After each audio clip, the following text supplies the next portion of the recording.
What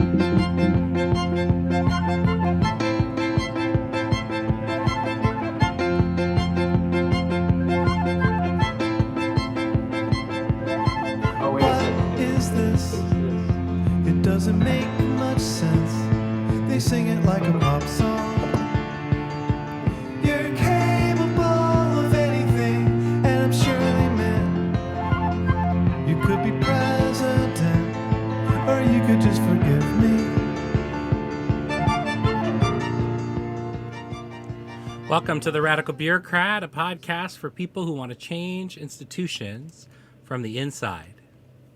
Today is Wednesday, April 15th. Abram, today we have a guest that is just about perfect for us. This is going to be very cool. Yeah, I'm excited. But yeah, why don't you let our listeners in? Why do you say that? Why is he so perfect for us? So this guest is someone who is actually writing a book on mission-driven bureaucrats.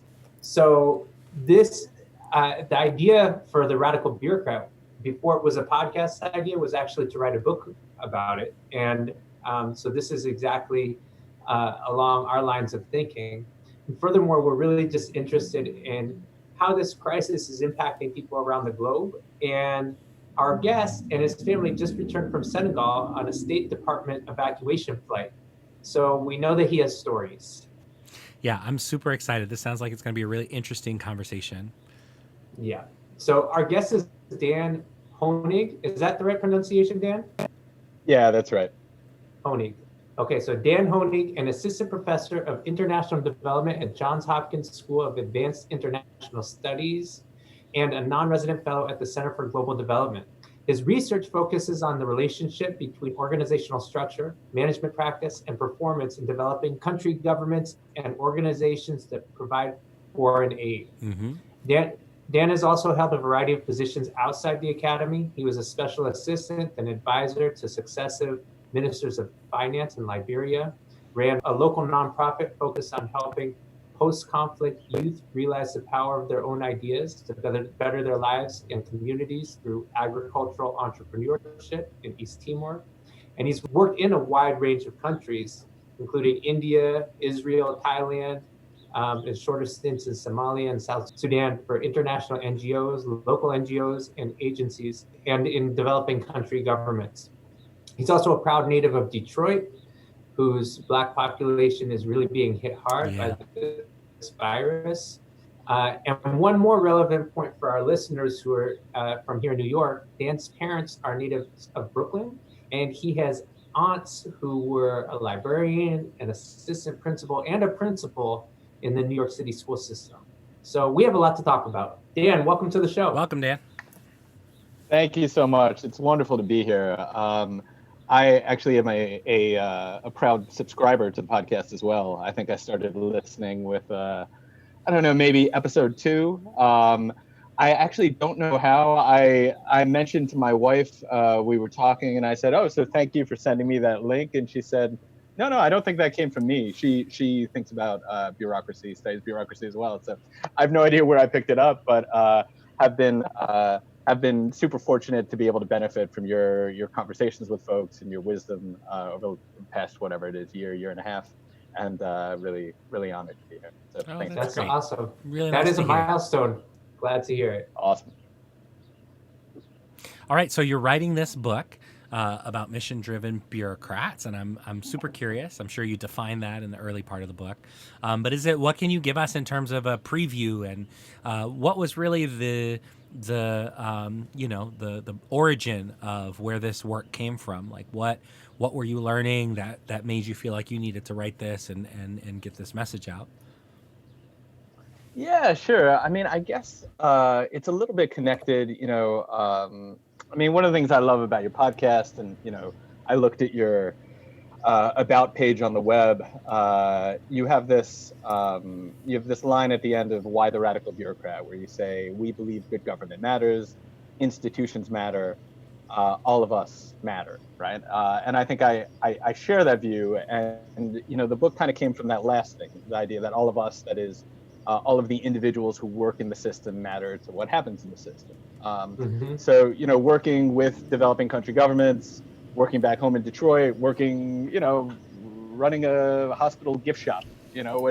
All the various jobs I've had in various settings, it seems to me that one constant, and you hear this from management folks all the time, is that the people who are part of the system, are one of, if not the strongest influence in terms of what actually happens, what actually comes out of that system, Yeah. what policy gets made. But then, as I kind of wandered into academia about a decade ago, transitioning from a career as a practitioner, I found myself realizing that, academics realize that as individuals, but they don't as kind of a community. That is to say, all of our models about how bureaucracies work, what makes them change, et cetera, focus on big structural features, right?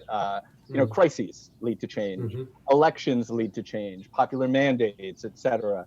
But there's not a lot of space for the kind of individuals in the system who are so much of both what changes the system, what rocks the boat in the language you sometimes employ, and even when we're not trying to rock the boat, what keeps the boat, operating smoothly or getting where we want to go, et cetera, right?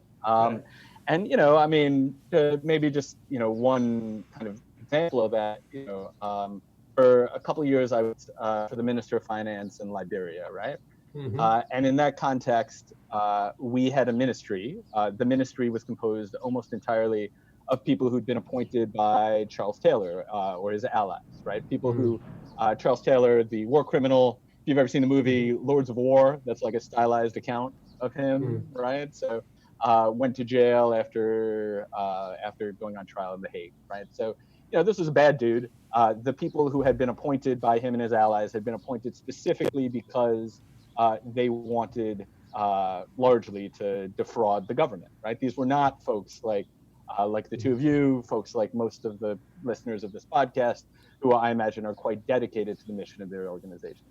But even there, in a ministry full of folks who I think we have very good reason to imagine don't want good things, we found that, and I think the minister found, and me in my role supporting the minister found, that there were ways of managing folks that would lead to better outcomes, often by giving them more autonomy, more discretion, right? That we couldn't sort of engineer our way around the people, right? That people sitting in a minister's office, people sitting at the top of the system, couldn't avoid thinking about what the individuals wanted, needed, desired to get the job done.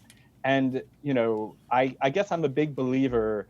You think a lot, as I've listened and enjoyed your podcast over the months, about what each individual can do.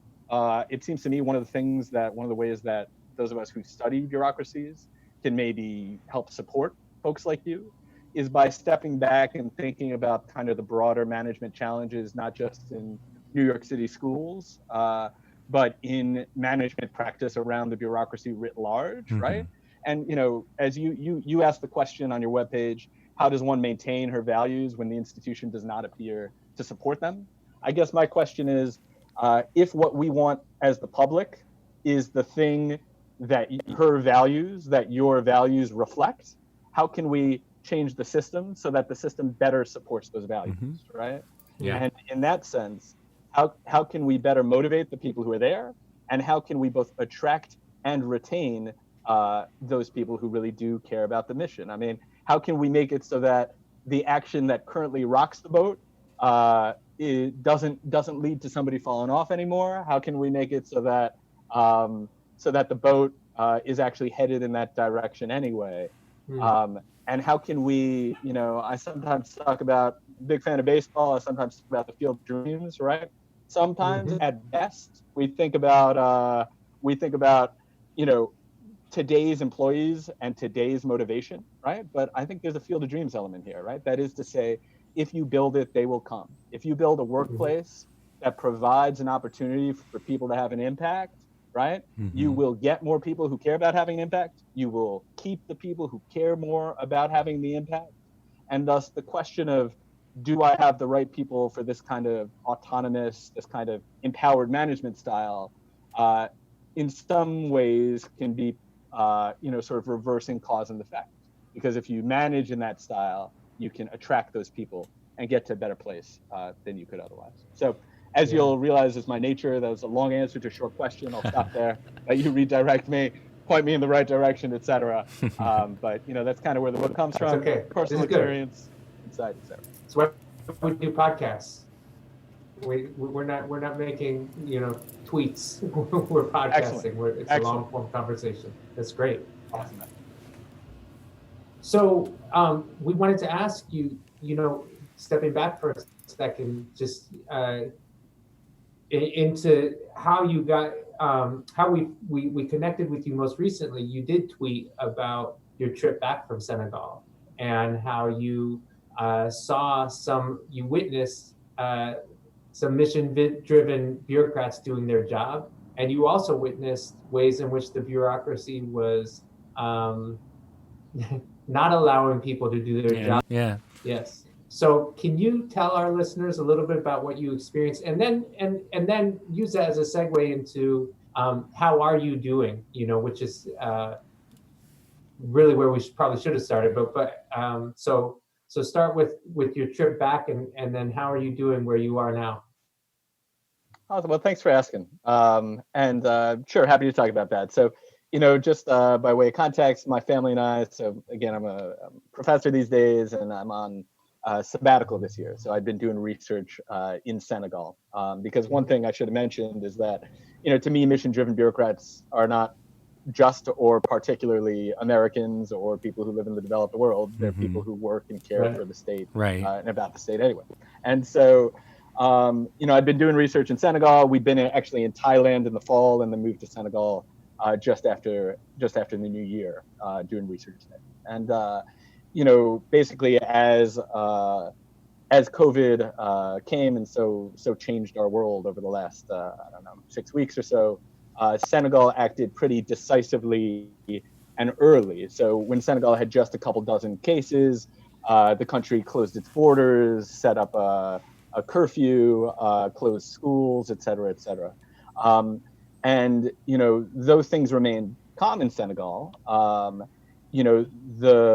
The lack of commercial air transportation or ability to get out of the country, and the idea that might continue for some time to come. It might not, right? But who knows? Made us think about whether we should take advantage of this flight that the State Department was very kindly sort of offering to American citizens living in Senegal. And anyway, in the end, we decided to make the shift months before we had imagined we would, back to the U.S. And so, it was kind of a process of, and the people who operate these evacuation flights for the State Department, I had no idea, but at least the people who operated that one are this group from the State Department called Operations Medicine, right? So these are medical personnel who operate, in this case, a cargo plane, which, has sort of, medical, it's a quite medicalized environment, people wearing sort of full bodysuit, personal protective equipment, with a ventilator, sort of sterile rooms, containment areas, et cetera. And in this case, about 150 passengers in kind of part of the belly of a big cargo plane. So we take this flight, it's the organization. So these folks are basically just flying from country to country, trying to get people out. And so, like the day before the flight, it's like, we're not exactly sure what the plane will be or how many seats there will be or when it's going to show up. We kind of think it's this time, then it moved a little bit, all of which I have no complaints about. I just pointed out as a way of kind of saying, this is sort of a people responding as quickly as they can to a bunch of requests and trying to do what they see as their mission, and a laudable mission, I think it is, which is, serving American citizens in crisis, giving them a way to get back home. And so even if we weren't personally in crisis, of course, there's some others who indeed medically are. And so anyway, so we go through this process, we get on this plane, we sit down, we get our temperature taken, we all get kind of the same sort of wristband you get in a hospital, right? We all sort of get hospital wristbands on the way in, write our temperature on it.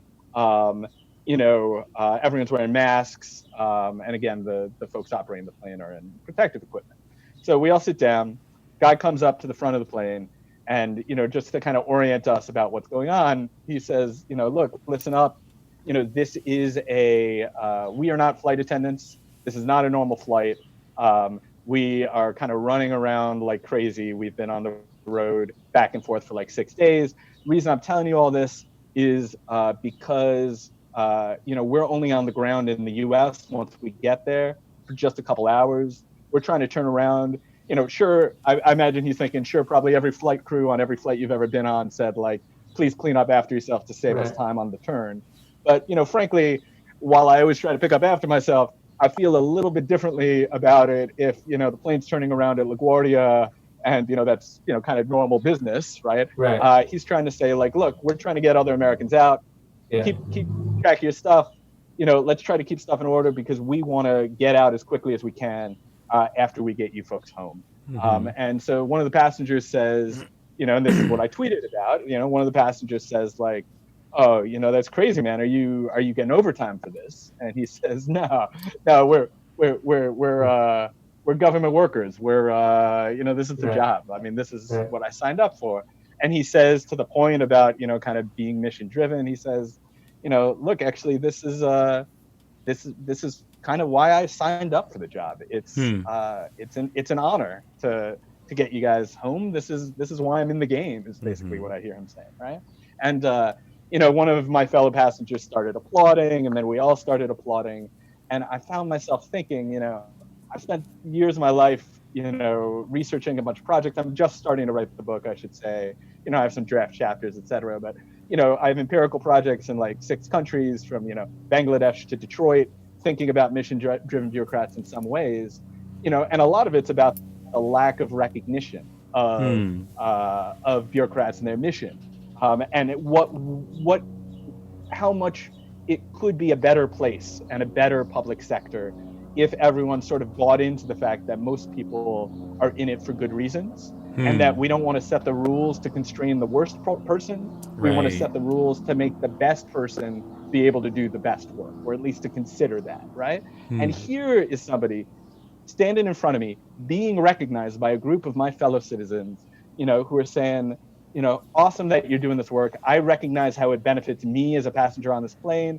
And at least, as I put it in the tweet too, I found myself thinking, I am proud to be a citizen of a country whose government manages to attract and retain people like this. I don't think America is the only country where that's true, but I think that's a beautiful thing. And so, anyway, so we, kind of a in a sort of tense moment, tense situation, kind of a beautiful experience, at least for me. Mm-hmm. Mm-hmm. 6 hours later, however many hours later, it's not actually that far to Dakar if you can go nonstop, So 6-8 hours later, we land in DC, and to the other side of what you've said, I'm thinking, okay, we had this kind of medical environment on the way in.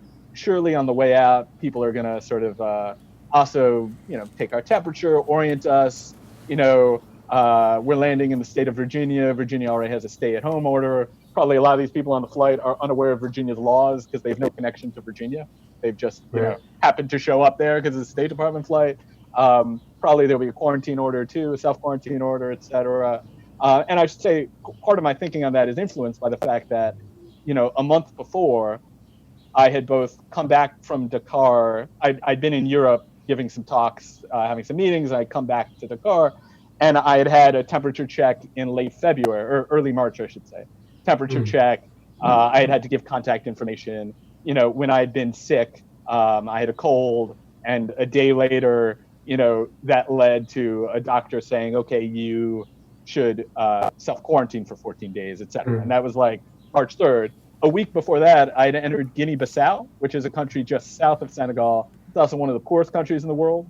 At that point, in late February, in one of the poorest countries in the world, they were also doing temperature checks and asking for medical background, et cetera. So, it's 6 weeks later.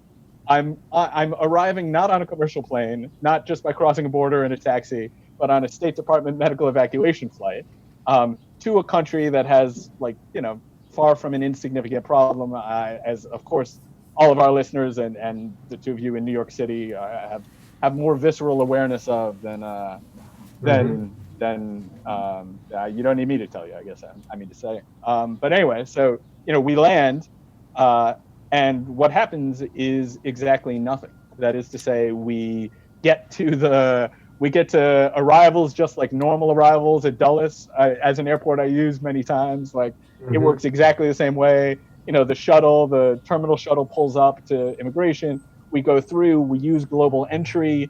Global entry means I travel enough that I've got it. Forgive me, I pay to cut the line, I suppose. And but you got to use this kiosk. You put your passport down and then you type some things in, etc. And I'm thinking this is a terrible idea. I'm not the first person to use this kiosk today. There must be some better protocol. Do we even have some hand sanitizer around here that we could use now that we touched this kiosk? There is some kind of in the corner, but it's not marked. No sign. We do talk to an immigration officer, but that immigration officer, basically he's wearing a mask, but otherwise it's totally normal process. He doesn't ask us anything. He doesn't tell us anything. There's no medical procedure. We walk into baggage claim, pick up our bags, walk out like any other arrival. And it struck me that, as is often the case, I guess, and as Abram, the way you asked the question suggests, I guess I share with you a view that often when things aren't working well, it's not, I don't put a lot of blame at the individual immigration officer's feet here, right? So he obviously has a protocol he's meant to follow as people come in. I do think it speaks, the flight as a whole spoke to me both about the wonderful kind of quality and caliber of bureaucrats in America and around the world, but also about how kind of systems and procedures can keep those people from being able to kind of execute on their mission.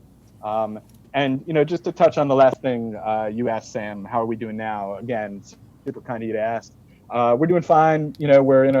We didn't own a house in America, so we rented one on Airbnb, and we're in a cottage on on a few acres in a place called Madison, Virginia, which if you had asked me a month ago, is there such a place called Madison, Virginia? I would have said, I don't know, probably. I think James Madison's from that area, so could be. Sounds plausible. But lovely town. I mean, all doing well. Enjoying sort of space and privilege, which I think is another subtext to all of this. Our privilege to be able to be evacuated by the U.S. government when most of the people in Senegal would not have such an ability. Our privilege to rent a place with space because we have the money and opportunity to do so. Our privilege to keep our jobs and our livelihoods at a time when so many are losing theirs. And being able to come back is far from the least way we're fortunate in. And so I feel very grateful. That was such a rich anecdote. Thank you for sharing that. For sharing all that. Y'all need to, you can read about it on Twitter, but it's great to hear about it verbally, orally, I should say. And I have so much to say and so many feelings, but I just had one follow-up clarifying question before we go on. So what is the state of the coronavirus in Senegal right now? What do you know about what's going on there? Yeah, so currently Senegal is still quite low in terms of the number of cases. I want to say it's just above 300 cases now, right? With maybe 1 or 2 deaths and 1 evacuation. Do you have a sense of how that compares to other countries in Africa? It compares favorably. And so, so this crisis, using that maybe as an opportunity to talk a little bit about coronavirus in Africa, if I could. Sure. Africa has 60 plus countries. It is a incredibly varied place. That said, as a general fact, general stylized fact, a lot of those countries are relatively disconnected from sort of global networks. So Senegal is one of the richer and more connected countries in sub-Saharan Africa. That still means it almost surely gets fewer flights in a day than JFK gets in an hour. On a normal Tuesday, right? And so we've seen the virus kind of be slower to arrive in a lot of these countries. And that has meant that those countries that have gone to kind of like a full lockdown mode early, which they've been able to do, both because it's been a little slower getting there and because, frankly, these countries have more experience dealing with deadly infections than a lot of countries in Europe and North America, right? So West Africa dealt with Ebola not very long ago at all, Yeah. right? And so, their ability to react quickly has kept numbers low, and even the relatively weak medical systems not overwhelmed, right? When we talk about bending the curve so we don't kind of exceed capacity in the medical system. That said, that's only going to work, it seems to me, I'm not an epidemiologist, but it seems to me that's only going to work so long as they stay closed. And so the question now is kind of a terrible trade-off between remaining closed and keeping the virus at bay, or opening up and letting it spread. And, in that keeping the virus at bay, I mean, we're talking here in America about the trade-offs in economic and welfare terms. But of course, in a country like Senegal, most of the economy, and this is true for most of sub-Saharan Africa, most of the economy is informal, right? There aren't formal sector firms, which means there's no way to kind of give money to those firms to keep people employed. There's no way to do targeted unemployment benefits if you don't know who was employed in the first place, right? People live, of course, the number of Americans living on $2 a day or less is a tragedy. That said, those ratios are much higher in sub-Saharan Africa. And that means that people don't have access to food, don't have access to, frankly, ways to stay alive in the long term in lots of countries, or at least substantial numbers of people in each country. And so, coronavirus is not killing very many people in Senegal right now. The question is, in what ways the security measures that have been put in place to stop coronavirus either are now or will if continued in the medium term. And that's the kind of terrible choice that I think well-meaning folks in government face in Senegal and throughout the country.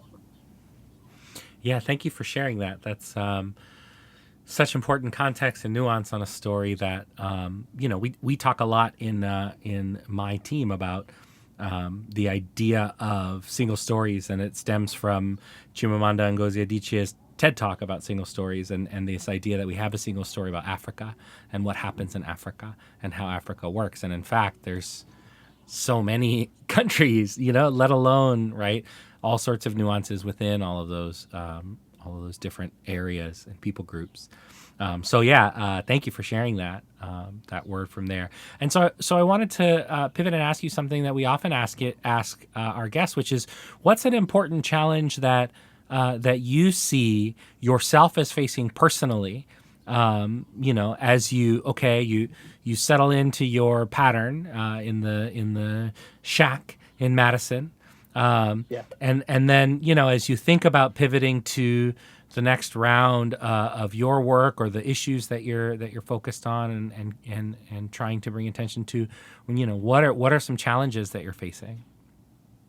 Yeah, thanks. And I have to say, this is quite a shack. I mean, it's not a chalet by any means, but it's a lovely spot. And so that. So I would say, look, readjustment is always tricky, but I would say, frankly, the biggest challenges I face are the challenges I think all of us face, who are fortunate enough to be the sorts of workers who are not facing the challenges of trying to pay our rents, next week, which is, in this new reality we find ourselves in, what do we want for ourselves and for the things we care about, personally, and the people we care about, personally and professionally. And, I find myself, I think, much again like the rest of us, thinking that I am in a very new environment. For me physically, for many people not, but and what does that look like? What do I want my 5-year-old son to take away when he looks back a year from now, or 10 years from now at this, right? So, when you're 5, I mean, in a year, his memory of America will be mostly America with coronavirus. right? Because a Mm, 6-year-old doesn't remember too many things from before he's 4, right? Yep. As we all know, right? That's right. And so, what does that world? What do I want America to mean to him? What do I want this period to mean That's to right. mean to all? And professionally speaking, I find myself, frankly, particularly as a former sort of policymaker who dealt with crisis, right, in various places, or practitioner who dealt with crisis, I find myself, feeling a little bit unsatisfied with my own, and to what I find my own personal challenges, with my own understanding of the ways I can contribute here, right? The kinds of work I now do and the work I can do remotely, I find myself thinking there must be a way. So there's so many things I can't do, and I'm not part of an existing policy team or process, but, I can analyze data. I can think through policy processes, right? I know this isn't a great kind of getting to know you period in new teams, et cetera, but I find myself thinking that much of the time I'm very happy with the ability the Academy gives me to step back and away from particular problems and right. think in sort of broader narratives, and more kind of like systematic analyses. That said, this doesn't feel to me like the time for that. And I guess I find that to be a challenge. This question of, if How we do I think this fit? is the Yeah. new reality, how do I fit and how do I find meaning? Particularly when I find myself in a country and a place that I never imagined I would be, at least not, on April 15th. Yeah, and I think the other part of that too is how do I find meaning? But also part of the reason we're asking ourselves that question is we're so aware of who is making physical sacrifices of their own safety, and who isn't. And it just feels like we ought to be spreading that burden more evenly, right? Totally. Not that any one of us wants to go put Yeah. our life on the line. That's not what I'm signing up for, Right. right? But I wish that there was a way for me to do more so that the burden could be more balanced. Yeah, Yeah. I think I totally agree. And I mean, if I was, and maybe some states or cities are already thinking of this, I know there's been a call for folks who actually have COVID immunity, who have been exposed to it, to take up frontline jobs. It strikes me that if I was, chief of staff to the Virginia Secretary of Health and Human Services or something like that, or New York City, what I would say is, what would it look like to have a set of volunteer frontline workers who are from low risk groups, right? What can I do physically? What can I get in a car, turn on the engine, or get on a subway or whatever, and actually do to contribute to this kind of frontline Yeah. effort? And does it make sense for people like me? That is to say, people who are fortunate enough to be healthy, and though no longer young by most people's standards, not yet in a high risk group for COVID, to actually contribute. Do Meals on Wheels need to be delivered? Can we set up surge grocery delivery that targets people who don't want to go anywhere near a grocery store? I mean, it's great that we let people in who are over 60, 70 at 7 a.m. What would it look like to reverse that process? Would that be safer? And how can we sort of, and maybe those aren't the right suggestions either. I just mean to say that I think I have this feeling that there are a lot of people who think there's more that they could do and are unsure how to physically do it. Giving money is Yes. great. Yeah. Talking about the problem is great, but to me, there's no substitute for putting one foot in front of the other and physically going somewhere and doing something. Yeah. Yeah. I Well, mean, and I do know sorry.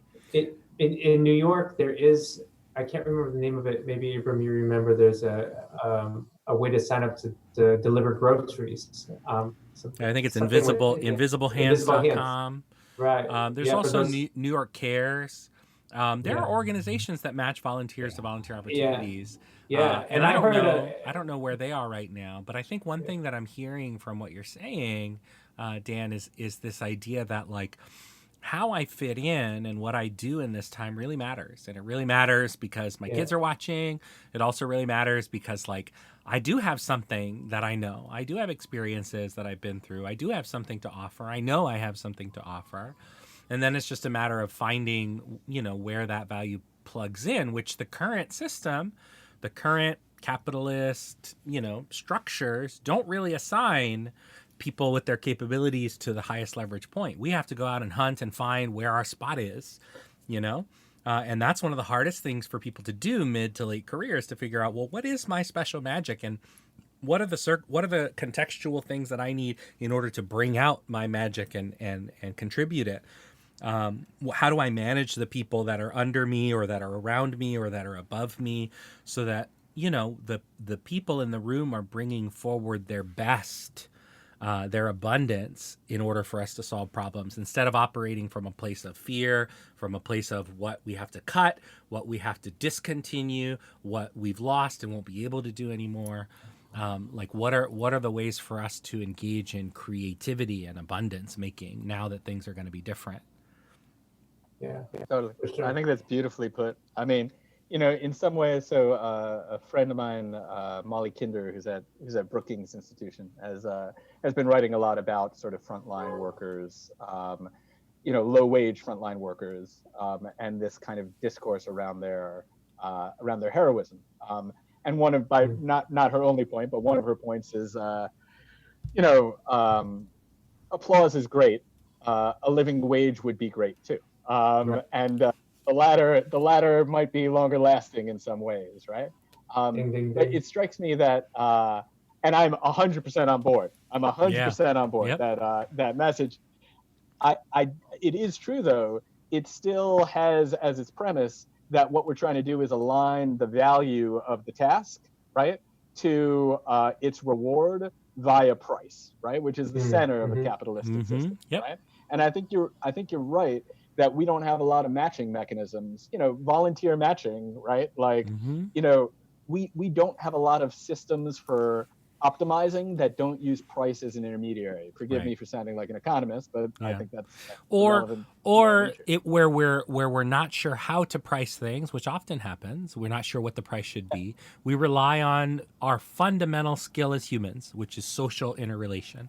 We ask friends, we get information, we decide together, we agree we're not going to pay more than this or whatever. Like, we engage in social behavior in order to solve the problem. Yeah, totally. Yeah. And here, I mean, I think, social distancing, one of the things I think, especially if this becomes a year-long, not a month-long or a 2-month-long situation, we need to start thinking about is not just how do we maintain existing social connections, right? How do we continue to work in the teams we already have? But how do we form new ones? How do we engage with new people? When we think about management and interaction, it's not just down to the teams, down in a kind of like, if we imagine an organogram sense, to the teams we manage, or across to the people who are in our social sphere, or horizontally on our team, or fellow teachers, right, or fellow principals, or whatever. It's also up, right? That is to say, there's agency in all of these directions. And that up doesn't just need to be to our manager, it also can be to policymakers, it also can be to institutions. And one of the things that I find potentially super, silver lining, would never wave a wand and make it this way, but a potential silver lining to the current situation is that we may find new ways for folks to express voice in ways and to people who they would not otherwise have been able to, right? So that is to say, we're all open to kind of online remote interaction in a way we haven't been before. How do we take advantage of that fact? Absolutely, well said. So Dan, this has been amazing, and we're really, really glad to meet you, not on Twitter, but face to face over Zoom on the podcast. Twitter and Zoom are also real life. So in this kind of real life, Zoom is more real than Twitter, though. It's true. I'm going to say that, but we just want to ask you before you go 2 questions. Really, I'll give them both to you. Number one, we always ask our guests, what's one thing that's bringing you calm in the midst of this storm? So that's number one, and I'll let you answer that, as well as, is there anything you want to plug? I heard you say I've been rambling. That makes me think of your Twitter handle. You can let people know what that is, or anything else that people should look out for from you. So the calm, and then what do you want to plug? Yeah, thanks. I would say I am incredibly fortunate, as I've tried to point up a couple times. And one of the ways I'm fortunate is to have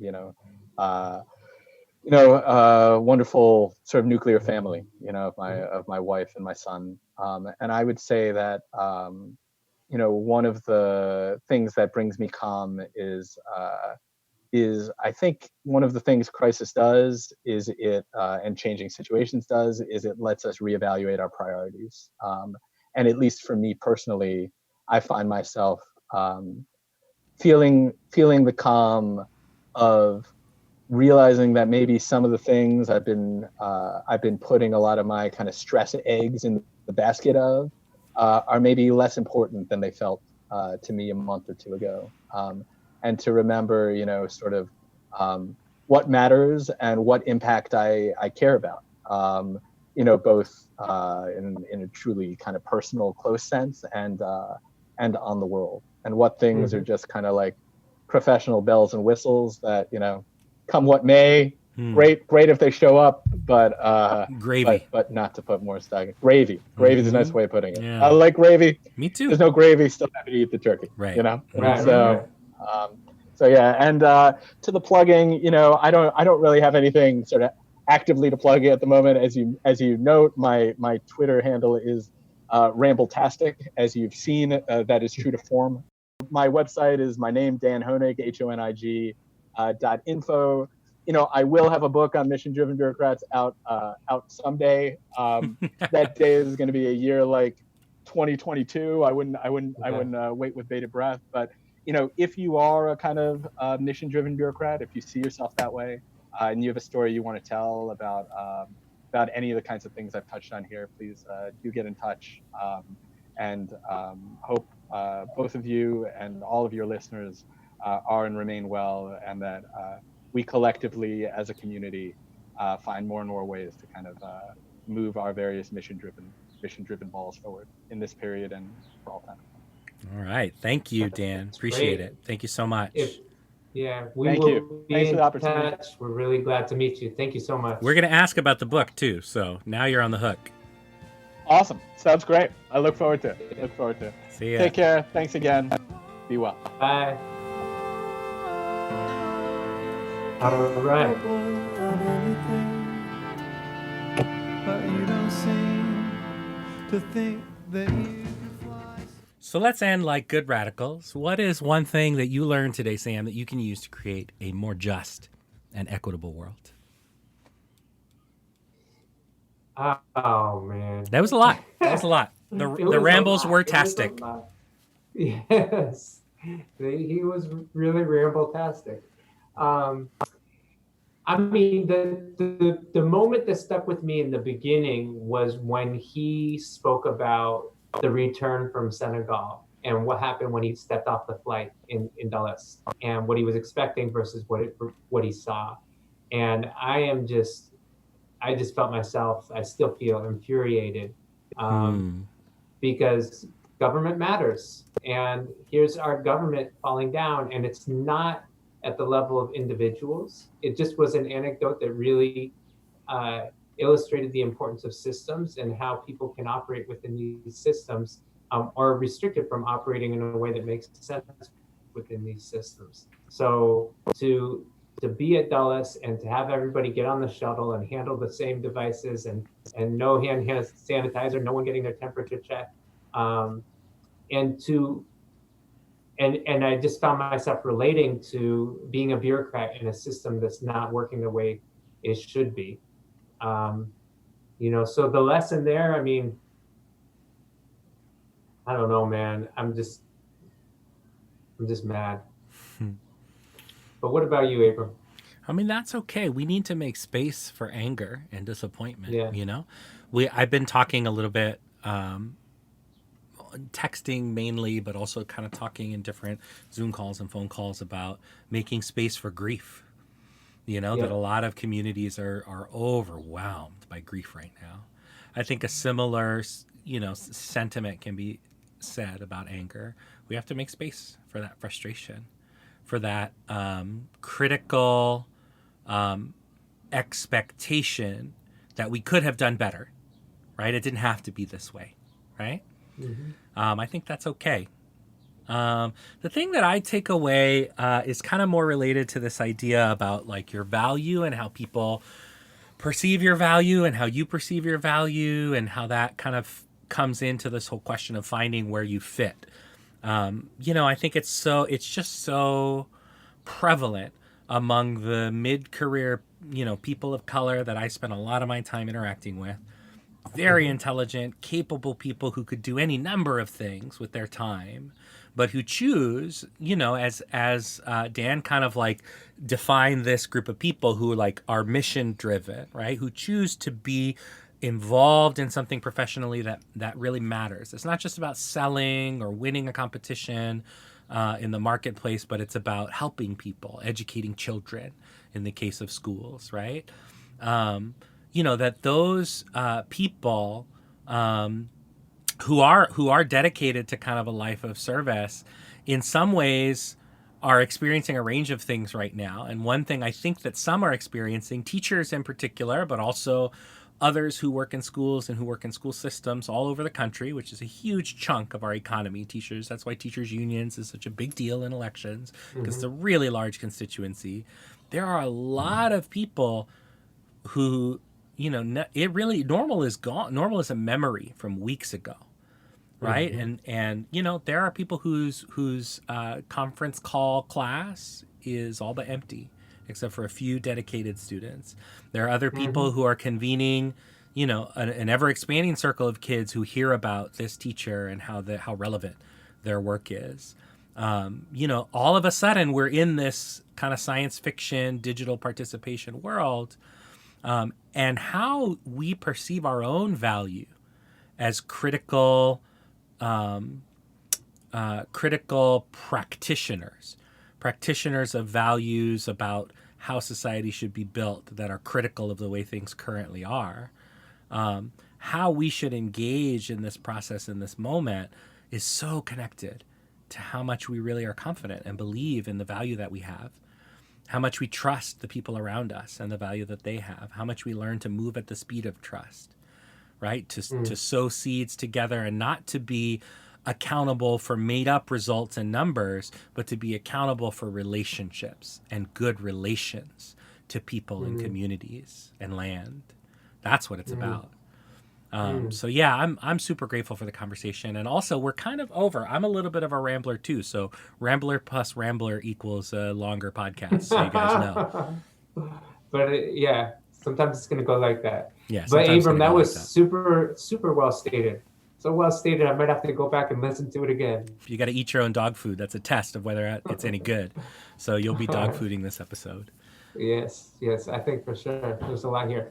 Well, we're going to end by being good bureaucrats. The views expressed here are personal opinions and do not reflect the official or unofficial position of any government agency, policy, party, leader, or really anyone besides the two of us, and maybe you, but maybe not. This content has not been sponsored or approved by anyone and was mostly just made because we wanted an opportunity to talk about things that matter to everyone, whether they realize it or not. Thank you. Thanks, everyone. Thanks for logging on.